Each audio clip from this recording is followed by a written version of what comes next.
چونکہ فرقہ واریت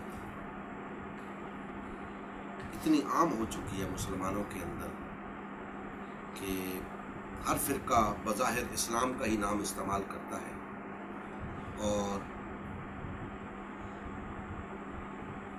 اسلام کی ہی تبلیغ کرتا نظر آتا ہے۔ یاد رکھیں کہ کسی فرقے کی تبلیغ خواہ وہ اسلام کے نام پر ہی کیوں نہیں، وہ اسلام کی تبلیغ نہیں ہے، کیونکہ اسلام کی جو تقاضے ہیں یا اسلام کا جو صحیح تصور ہے وہ اس فرقے کے ہاں نہیں پایا جاتا ہے، وہ ان تقاضوں کو پورا نہیں کر رہا، وہ کیسے اسلام کی دعوت دے سکتا ہے؟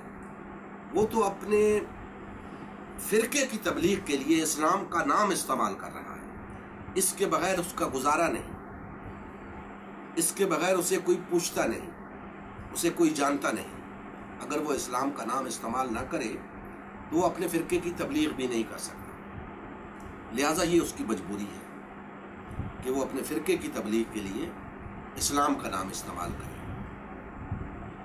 البتہ اس سے وہ تبلیغ اس فرقے کی تبلیغ کہلائے گی، اسلام کی تبلیغ نہیں ہوگی۔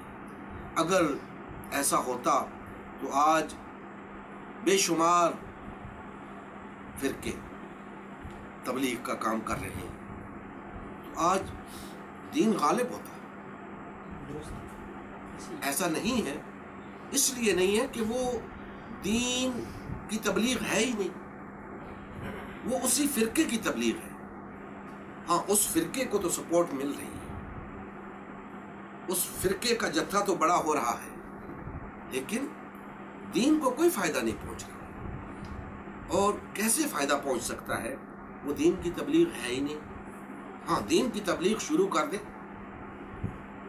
تو دین کو فائدہ پہنچے گا، اور دین کی تبلیغ تب شروع ہوگی جب آپ تفرقے سے نکلیں گے، ان 72 جہنمی فرقوں سے علیحدگی اختیار کریں گے، اور واقعتاً وہ 73واں فرقہ جو واقعتاً مسلمانوں کی جماعت ہے، جو اللہ اور اس کے رسول کی جماعت ہے، جب تک وہ نہیں بنیں گے اس وقت تک آپ دین کی تبلیغ نہیں کر سکتے۔